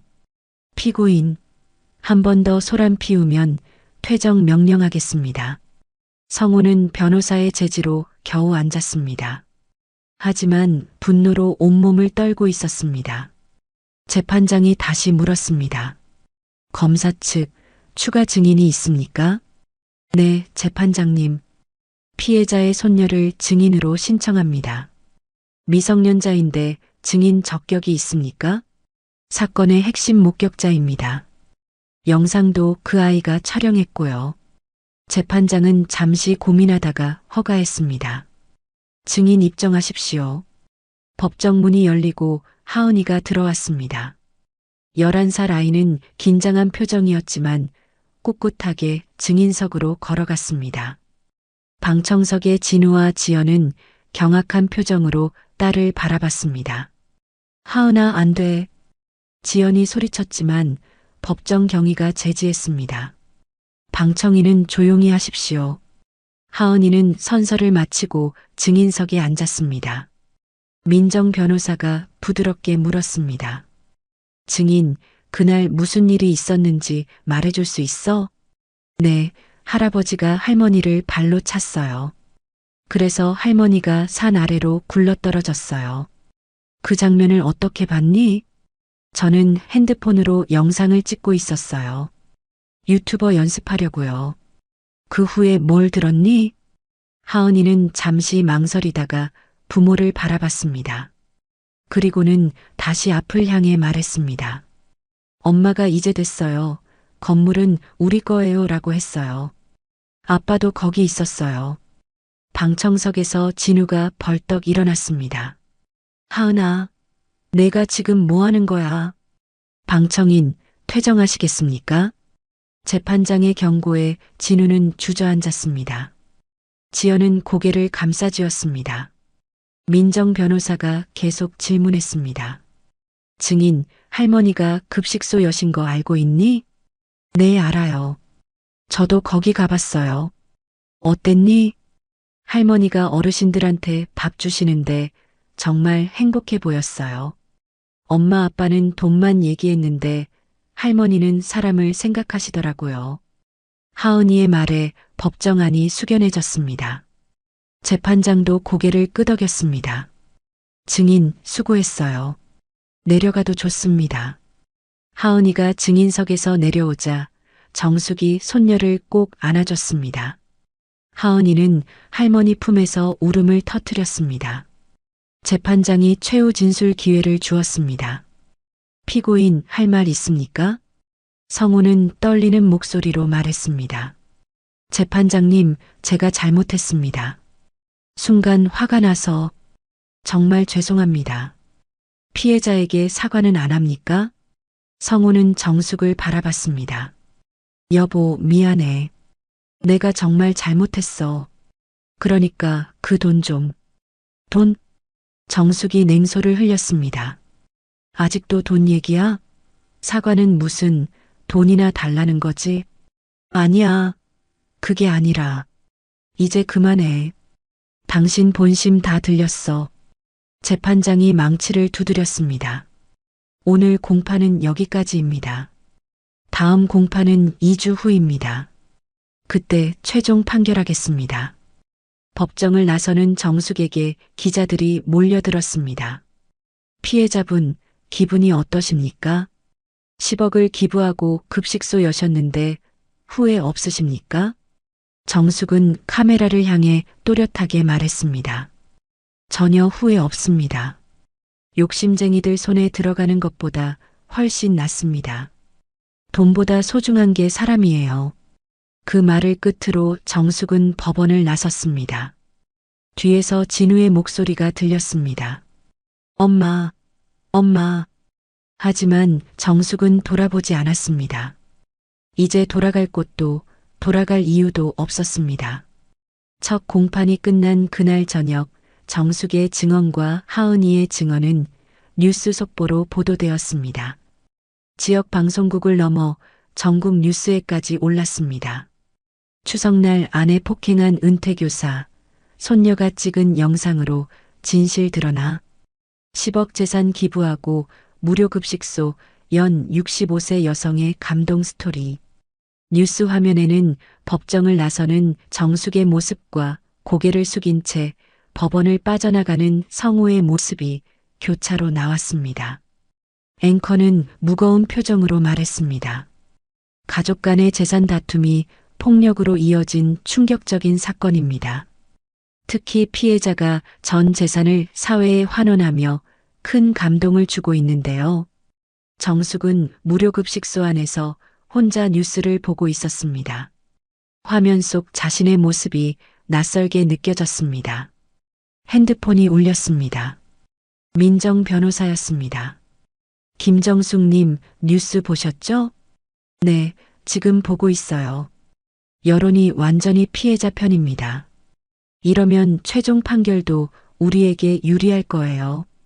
그리고 급식소 이야기까지 나가면서 김정숙 님이 영웅 취급받고 계세요. 영웅이라니요. 전 그냥, 아니에요. 많은 분들이 용기를 얻으셨대요. 가정폭력 상담센터에 전화가 엄청 늘었다고 합니다. 전화를 끊고 정숙은 창밖을 바라봤습니다. 거리에는 사람들이 오가고 있었고 내일 아침이면 또 배고픈 어르신들이 이곳을 찾을 것입니다. 그때 급식소 문이 벌컥 열렸습니다. 성우였습니다. 술에 취한 듯 비틀거리며 들어왔습니다. 여보, 여기 있었구나. 어떻게 여기를 알고. 뉴스 봤어. 온 나라가 다 알더라고. 내 아내가 10억을 남한테 퍼줬다는 걸. 성우는 급식소 안을 둘러봤습니다. 깨끗하게 정리된 테이블과 주방 기구들이 보였습니다. 이게 다 내 돈으로 한 거야? 내 돈으로? 당신 돈 아니야. 내 친정 부모님이 물려주신 거라고. 부부 재산은 공동 재산이야. 법으로 정해진 거라고. 성우가 테이블을 주먹으로 쳤습니다. 정숙은 침착하게 핸드폰을 꺼냈습니다. 지금 당장 나가. 안 그러면 경찰 불러. 불러봐. 어차피 난 이미 기소된 몸이야. 뭐가 더 무섭겠어. 성우가 정숙에게 다가왔습니다. 하지만 정숙은 물러서지 않았습니다. 한 발짝만 더 오면 당신 구속돼. 보석도 취소되고. 그럼 어때? 감옥 가기 전에 너라도 혼내주고 갈 거야. 바로 그때 급식소 문이 다시 열렸습니다. 경찰 2명이 들어왔습니다. 정숙이 미리 신고해둔 것이었습니다. 신고받고 왔습니다. 무슨 일입니까? 저 사람이 술 먹고 들어와서 협박하고 있어요. 경찰이 성우를 제지했습니다. 박성호 씨 맞으시죠? 지금 보석 중인데 피해자 접근 금지 명령 어기셨네요. 뭐? 접근 금지? 법원에서 명령 나왔습니다. 피해자로부터 100m 이내 접근 금지요. 경찰은 성우를 데리고 나갔습니다. 성우는 끌려가면서도 소리쳤습니다. 여보, 이러지 마. 우리 다시 얘기 좀 하자고. 문이 닫히고 급식소는 다시 조용해졌습니다. 정숙은 의자에 주저앉았습니다. 온몸에 힘이 빠졌습니다. 다음 날 아침 정숙은 평소처럼 새벽같이 일어나 급식 준비를 시작했습니다. 밥을 짓고 국을 끓이고 반찬을 준비했습니다.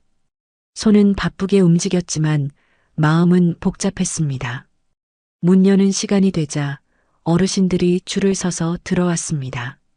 사장님, 뉴스 봤어요. 대단하시더라고요. 맞아요. 우리 사장님이 영웅이에요. 어르신들의 칭찬에 정숙은 쑥스러워했습니다. 아니에요. 전 그냥 제 인생을 되찾은 것뿐이에요. 한 할머니가 정숙의 손을 꼭 잡았습니다. 사장님, 제 남편도 사장님 같았으면 좋겠어요. 저도 평생 맞고 살았거든요. 근데 사장님 보니까 용기가 나네요.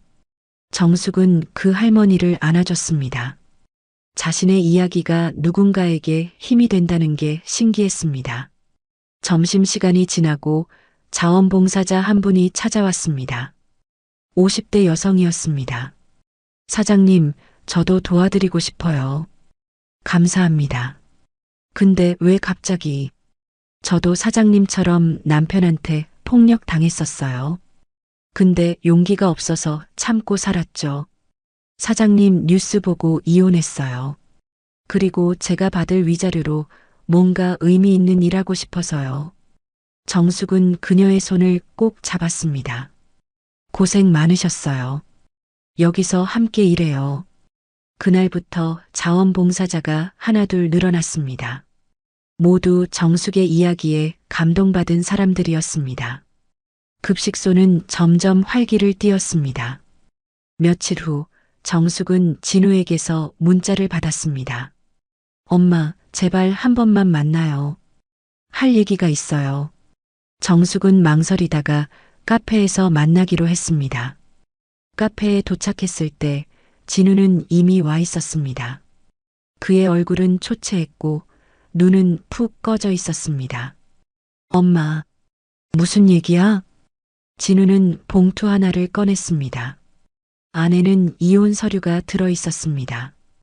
지연이가 이혼하겠대요. 정식으로 서류 보냈어요. 그래서 엄마, 나 이제 정말 끝이에요. 회사도 잘렸고 아내도 떠나고 빚은 산더미고. 진우는 눈물을 흘렸습니다. 정숙은 그 모습을 담담히 바라봤습니다. 엄마, 제발 도와주세요. 돈 조금만. 안 돼. 엄마. 진우야, 넌 산에서 내가 피 흘리는 걸 보고도 건물 생각했잖아. 그런 내가 지금 엄마 찾는 것도 돈 때문이지? 진우는 아무 말도 하지 못했습니다. 정숙의 말이 맞았으니까요. 엄마는 이미 다 기부했어. 그리고 남은 돈으로 급식소 운영하고 있고 너한테 줄 돈 없어. 그럼 난 어떻게 살아요? 내가 알아서 해. 엄마한테 기대지 말고. 정숙은 자리에서 일어났습니다. 진우가 무릎을 꿇었습니다. 엄마, 제발. 나 진짜 죽을 것 같아. 진우야, 넌 이미 선택했어. 그 결과를 받아들여. 정숙은 카페를 나섰습니다.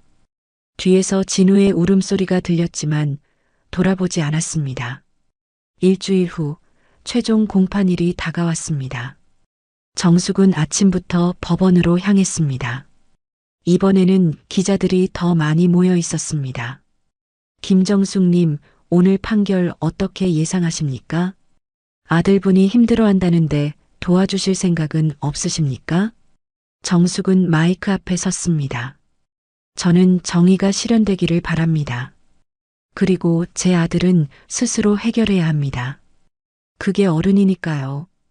법정 안으로 들어가자 성우와 진우, 지연이 이미 앉아 있었습니다. 세 사람 모두 초췌한 모습이었습니다. 모두 일어나 주십시오. 재판장이 입장했습니다. 긴장감이 법정을 가득 채웠습니다. 제1호 법정, 피고인 박성호 사건 최종 판결을 선고하겠습니다. 재판장은 판결문을 펼쳤습니다. 피고인 박성호는 피해자 김정숙을 폭행하여 전치 8주의 상해를 입혔고 피해자의 재산을 강취하려 한 사실이 명백합니다. 특히 가족관계를 이용한 범행으로 죄질이 불량합니다. 성호의 얼굴이 창백해졌습니다. 따라서 피고인 박성호에게 징역 2년을 선고합니다. 재판장님, 성호의 변호사가 일어섰지만 재판장은 망치를 두드렸습니다. 또한 피해자에게 치료비 및 위자료 5천만 원을 배상하라고 명합니다. 방청석에서 진우와 지연이 경악했습니다. 그리고 피고인 박진우와 윤지연은 방조제로 각각 벌금 1,000만 원을 선고합니다. 재판장이 마지막으로 말했습니다. 이상으로 판결을 마칩니다. 망치 소리가 법정을 울렸습니다. 성우는 그 자리에 주저앉았고 진우는 고개를 감싸쥐었습니다. 지연은 울음을 터뜨렸습니다.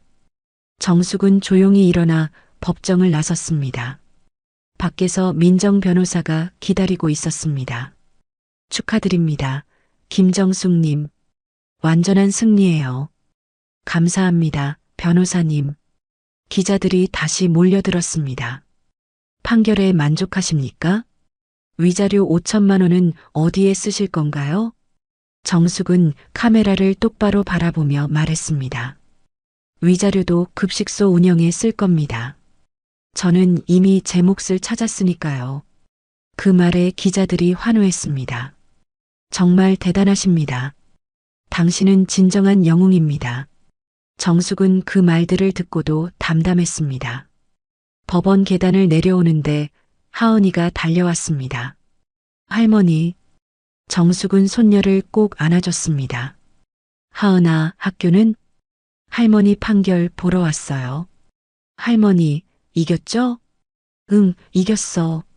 하은이는 환하게 웃었습니다. 할머니 최고예요. 나중에 저도 할머니처럼 용감한 사람이 될 거예요. 정숙은 손녀의 머리를 쓰다듬었습니다. 모든 것을 잃었지만 이 아이만큼은 지킬 수 있었습니다. 그리고 진실도 밝힐 수 있었습니다. 하은아, 할머니 급식소 같이 갈래? 네. 저도 어르신들 도와드릴래요. 정숙은 손녀의 손을 잡고 걸었습니다. 하늘은 맑았고 바람은 따뜻했습니다. 이제 새로운 시작이었습니다. 판결이 확정된 지 석 달이 흘렀습니다. 성우는 교도소에 수감되었고 진우는 벌금을 내지 못해 신용불량자가 되었습니다. 지연은 이혼을 확정지었고 하은이의 양육권을 두고 법정 다툼을 벌이고 있었습니다. 정숙은 이혼 절차를 마쳤습니다. 40년 결혼 생활이 법원 서류 한 장으로 끝났습니다. 이혼 판결문을 받아든 날 정숙은 묘한 감정을 느꼈습니다. 슬픔도 있었지만 동시에 해방감도 들었습니다. 이제 정말 자유로워진 거야. 정숙은 혼잣말을 하며 작은 원룸으로 이사했습니다. 큰 집은 이미 정리했고 혼자 살기에 적당한 공간이면 충분했습니다. 짐을 다 풀고 나니 새로운 시작 같았습니다. 무료급식소는 이제 동네를 넘어 지역 명소가 되었습니다. 매일 200명이 넘는 노인들이 찾아왔고 자원봉사자도 20명이 넘었습니다. 정숙은 새벽부터 밤늦게까지 급식소에서 지냈습니다. 사장님, 오늘도 김치 정말 맛있어요.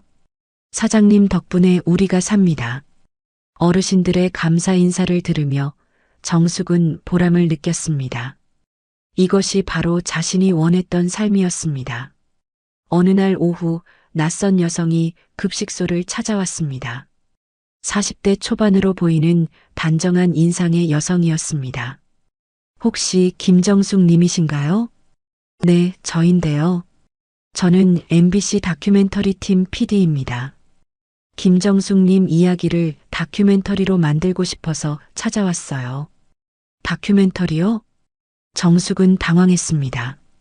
PD는 명함을 건네며 설명했습니다.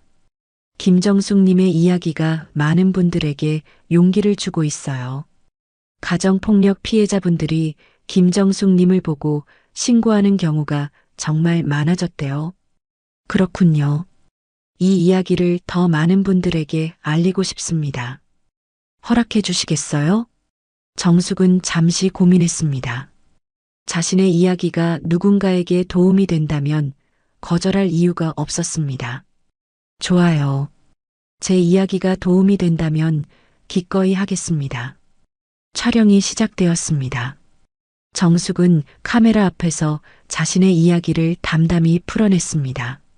40년간의 결혼 생활, 추석날 산비탈에서의 폭행, 그리고 건물을 팔아 급식소를 연 이야기까지 모두 말했습니다. 왜 전 재산을 기부하고 급식소를 여셨나요? PD의 질문에 정숙은 잠시 망설이다가 대답했습니다. 그 돈을 가족들한테 주면 그들은 또 싸울 거예요. 누가 더 많이 가져가느냐고요. 차라리 정말 필요한 사람들한테 주는 게 낫다고 생각했어요. 후회는 없으세요? 전혀요. 이게 제 인생에서 가장 잘한 선택이에요. 촬영이 끝나고 PD가 물었습니다. 가족들은 지금 어떻게 지내시는지 아세요? 잘 모르겠어요. 연락도 안 하고 지내니까요. 아드님이 많이 힘들어 하신다던데. 정숙은 창밖을 바라봤습니다. 그건 제 책임이 아니에요. 각자 선택의 결과를 살아가는 거죠. 다큐멘터리가 방송된 날 전국이 떠들썩했습니다. 시청률은 15%를 넘었고 포털 사이트 실시간 검색어 1위에 올랐습니다. 댓글은 수천 개가 달렸습니다. 정말 존경스럽습니다. 저도 용기 내야겠어요. 가족이라는 이름으로 착취당하지 말아야 한다는 걸 배웠습니다. 김정숙 님은 진정한 영웅입니다. 정숙은 급식소에서 혼자 댓글들을 읽었습니다. 자신의 이야기가 이렇게 많은 사람들에게 닿을 줄은 몰랐습니다. 다음 날 급식소 문을 여는데 긴 줄이 서 있었습니다. 평소보다 훨씬 많은 사람들이었습니다. 사장님, 다큐 봤어요. 정말 감동적이었어요. 저희도 후원하고 싶어서 왔어요. 사람들은 쌀 포대와 야채 박스를 들고 왔습니다. 누군가는 현금 봉투를 건넸고 누군가는 자원봉사를 신청했습니다. 정숙은 감격에 겨워 눈물을 흘렸습니다. 감사합니다. 정말 감사합니다. 그날 저녁 정숙은 쌓인 후원금을 정리했습니다. 2천만 원이 넘는 금액이었습니다. 이 돈이면 급식소를 더 오래 운영할 수 있었습니다. 며칠 후 정숙은 사회복지법인으로부터 연락을 받았습니다.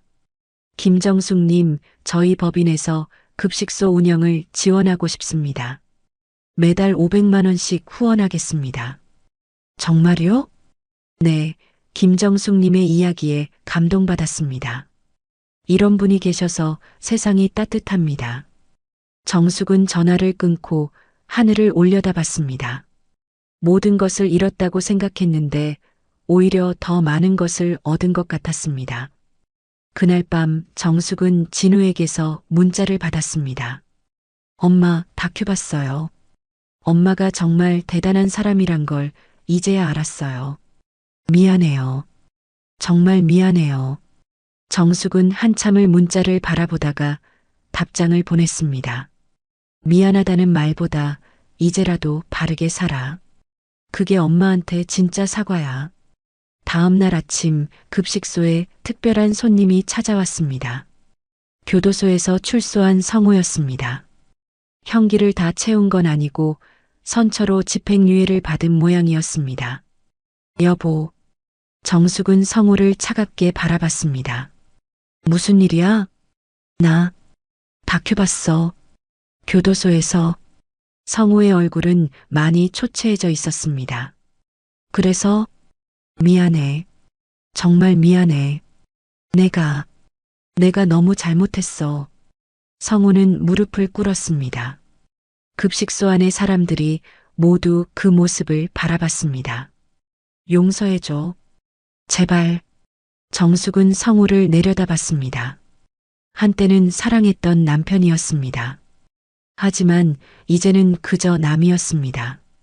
용서는 해줄 수 있어. 근데 다시는 못 받아줘. 여보. 우린 이미 끝났어. 각자 길을 가야지. 정숙은 성우를 일으켜 세웠습니다. 당신도 이제 당신 인생을 살아. 나한테 기대지 말고. 성우는 눈물을 흘리며 고개를 끄덕였습니다. 그리고는 급식소를 나갔습니다. 정숙은 그의 뒷모습을 조용히 바라봤습니다. 이제 정말 끝이구나. 석 달 후 정숙은 두 번째 급식소를 열었습니다. 후원금이 계속 들어와서 가능한 일이었습니다. 이번에는 하은이가 개업식에 참석했습니다. 할머니, 축하해요. 고맙다, 우리 하은이. 하은이는 할머니에게 꽃다발을 건넸습니다. 할머니, 저 커서 기자 될 거예요. 그리고 할머니 같은 분들 이야기를 세상에 알릴 거예요. 그래, 우리 하은이는 할 수 있어. 개업식이 끝나고 정숙은 새 급식소를 둘러봤습니다. 깨끗하게 정리된 공간, 따뜻한 밥상이 기다리는 곳. 이것이 바로 자신의 삶이었습니다. 저녁 무렵 정숙은 혼자 원룸으로 돌아왔습니다. 작지만 아늑한 공간이었습니다. 창문을 열자 시원한 바람이 들어왔습니다. 정숙은 거울을 봤습니다. 거울 속 자신은 예전과 달랐습니다. 주름은 여전했지만 눈빛은 달랐습니다. 더 이상 두려움이나 체념이 아닌 평온함과 자신감이 담겨 있었습니다. 이제야 나를 찾았어. 김정숙이라는 사람을 말이야. 핸드폰이 울렸습니다. 하은이에게서 온 문자였습니다. 할머니, 오늘도 할머니 생각했어요. 할머니는 제 영웅이에요. 사랑해요. 정숙은 미소를 지으며 답장을 보냈습니다. 할머니도 사랑해. 우리 하은이 꿈 꼭 이루렴. 창밖을 바라보니 두 개의 급식소 불빛이 보였습니다. 저곳에서 내일도 배고픈 어르신들이 따뜻한 밥을 먹을 것입니다. 자신이 기부한 돈으로 만들어진 그곳에서 말이죠. 산비탈에서 굴러떨어질 때 깨달았어. 내 인생은 누군가의 소유가 아니라 나 자신의 것이라는 걸. 이제 나를 밟을 사람은 없어. 이 길 끝엔 오직 나의 삶만 있을 뿐이야. 정숙은 창문을 닫고 침대에 누웠습니다. 처음으로 편안한 잠이 올 것 같았습니다. 가족도 재산도 모든 것을 내려놓았지만 가장 중요한 것을 얻었습니다. 바로 자기 자신이었습니다. 벽에 걸린 시계가 자정을 가리켰습니다. 새로운 하루가 시작되는 순간이었습니다. 정숙은 눈을 감았습니다. 내일도 급식소에는 배고픈 어르신들이 찾아올 것이고 자신은 그들에게 따뜻한 밥을 대접할 것입니다. 그것이 바로 정숙이 선택한 삶이었습니다. 욕심 많은 가족들에게 빼앗기는 대신 정말 필요한 사람들과 나누는 살. 그 선택은 옳았습니다. 밤하늘의 별은 여전히 빛나고 있었습니다. 그리고 정숙의 새로운 인생도 그 별처럼 조용히 하지만 확실하게 빛나고 있었습니다. 다음 날 아침 정숙은 평소보다 일찍 일어났습니다. 급식소로 가는 길, 하늘은 유난히 맑았습니다. 정숙은 걸으며 중얼거렸습니다. 오늘도 좋은 하루가 될 거야. 나답게 사는 하루 말이야. 급식소 문을 열자 벌써 어르신 몇 분이 기다리고 계셨습니다. 사장님, 일찍 오셨네요. 오늘은 뭐가 맛있나요? 정숙은 환하게 웃으며 대답했습니다. 오늘은 특별히 제가 제일 좋아하는 된장찌개 끓였어요. 많이 드세요. 부엌으로 들어가 앞치마를 두르며 정숙은 생각했습니다. 이것이 바로 행복이구나. 누군가를 위해 그리고 나를 위해 사는 이 순간이 바로 진짜 행복이구나. 연기가 피어오르는 찌개를 저으며 정숙은 미소 지었습니다. 그 미소는 그 어느 때보다 환했습니다. 평생을 참고 살았지만 이제는 달랐습니다. 이제는 자신을 위해 그리고 세상을 위해 살아갈 것입니다. 그렇게 정숙의 새로운 아침이 시작되었습니다. 여러분, 정숙 씨의 이야기가 어떠셨나요? 가족이라는 이름으로 참고 견뎌야 했던 시간들, 그리고 마침내 자신의 존엄을 되찾은 용기가 여러분께도 전해졌기를 바랍니다. 이 이야기에 공감하셨다면 구독과 좋아요로 더 많은 분들에게 이 이야기가 전해질 수 있도록 힘을 보태주세요. 그리고 댓글로 여러분의 생각을 들려주세요. 다음에도 여러분의 마음을 울리는 이야기로 찾아뵙겠습니다. 시청해주셔서 감사합니다.